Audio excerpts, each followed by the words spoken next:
yourselves a hand for coming out. I know that you had many choices, many places you could have been, and you chose on your own free will to be here today, and I'm honored. How many of you are in Gleaves' class? I love the captive audience. I'm going to be asking a few questions and be doing a little bit of audience participation. Don't worry, you're not going to have to do any sing-along. But I'm a retired school teacher, so when I ask a question, I want to see hands go up. Even if you have nothing to say, raise your damn hand. Make me feel good. Because if no hands go up, I call people up here to yodel for me. And you don't know who you're going to be. So you have a choice. Try to give an intelligent answer, give your best guess, or get called up here to yodel. Simple. I love to give people choices. I'm a singer-songwriter, and I've done a lot of songwriting workshops. And to be a songwriter, you have to do a certain amount of fantasizing. You have to have an active imagination, because that's where everything comes from. And about a year ago, I imagined I was doing this multimedia show in a theater where I was going to do a show all summer in Anchorage, which I did last summer. But as I was visualizing, transporting myself there ahead of time, I thought, okay, somebody in the audience, give me a song, give me a title. And somebody in my imaginary audience hollered out, "He was a hard man." And so I took off on that line, and the song you're about to hear just flowed into me, and it was there. Pretty miraculous process. And the older I get, when I was 10 years old, wrote my first song, I thought, ain't I hot shit? I wrote me a good song.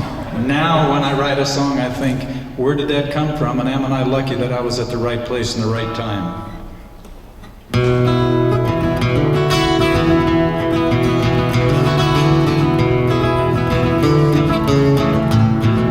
My mom and dad.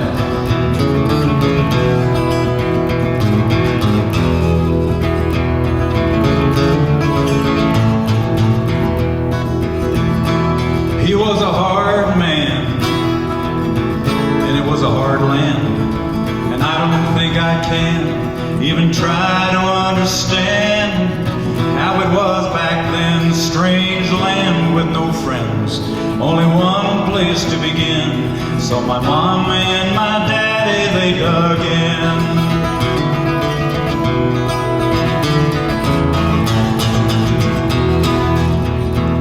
Hand tools and a two-horse team, fresh eggs and whipping cream, picking mushrooms and wild greens, rich soil, fertile dreams. Alaskan summers long, young backs were growing strong. And even when things went wrong, there always was time for a song. Before every meal, instead of bowing our heads, we held hands in a family circle, we sang our prayers instead.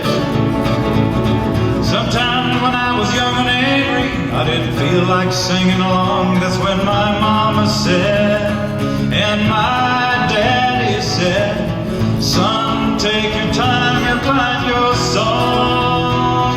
My children, take time to find your song."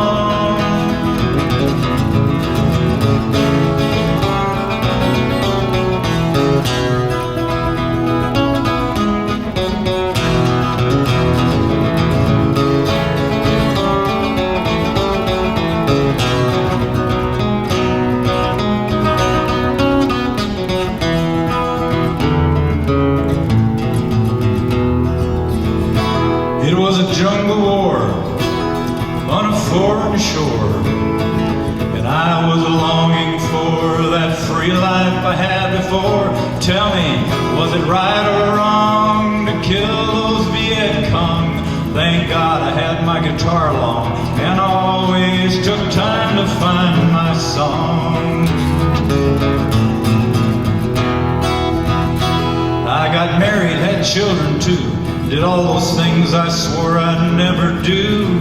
I hate to think what I put them through. I was a single dad without a clue, but they're all strong today.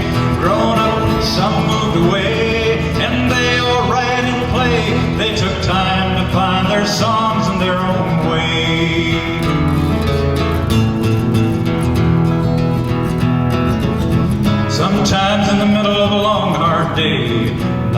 word was said, we'd all stop what we were doing.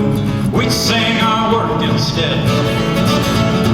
Sometimes I was young and angry, didn't always feel like singing along. That's when my mama said, and my daddy said, son, take your time, you'll find your song. My children, take time to find your song.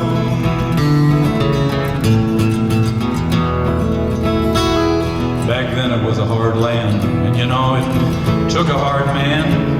And the older that I am, well, the more I understand.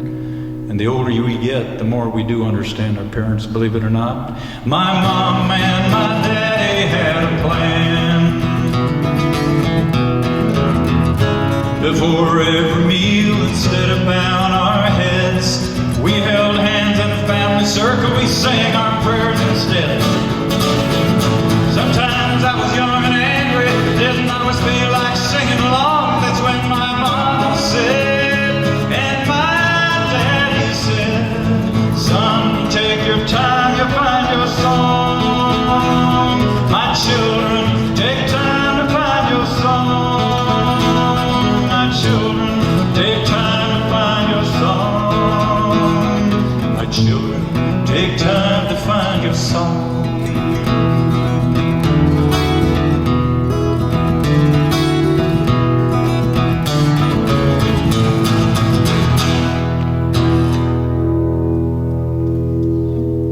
Take time to find your song.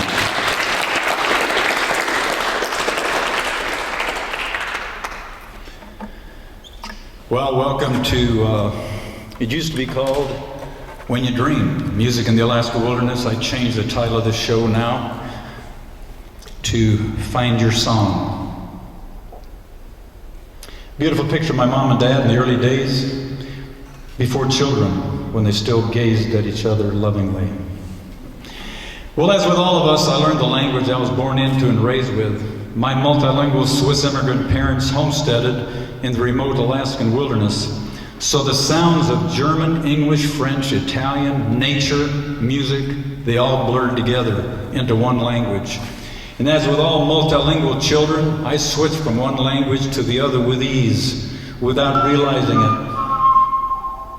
To me, it was one language, it was my language. Now, the homestead flute my father played, which he fashioned out of pipe, garden hose, dried kelp, or anything with a hollow stalk, was the first man-made instrument I remember hearing. It didn't sound much different to me than the woodwinds of nature, playing their melodies across the leaves of autumn trees or across the new edge of a sharp snowdrift. My mother's classically trained, beautiful vibrato soprano's voice blended with the howl of the wolves and the cry of the eagles. It was a wonderfully rich and expressive language that my parents taught their 8 children, and we speak it to this day. Various aspects of this language are being carried on by the 3rd and even 4th generation, most notably in the music of my pop star daughter Jewel and my great niece Koryanka, who starred as Pocahontas and is currently starring in a new film about the life of the last Hawaiian princess, so keep a watch out for that. Well, all of this was no accident. My father Yule and my mother Ruth merged their dreams to create an ideal, mostly self-sufficient environment surrounded by nature's beauty, far away from the looming catastrophe of World War II, in which they could raise their family with little influence from the outside world. Of course, the hard work and survival and subsistence skills required for homesteading was the other fundamental and basic language we all grew up with. Now, each one of us has a dream. Each one of us has a story. This is the story of the dream of my parents, how it started and how it's still continuing today. What I believe makes this story unique is that my parents documented their experience on 16mm color film, now the only one in existence. And they took the time to teach, speak, and live the many languages I grew up with.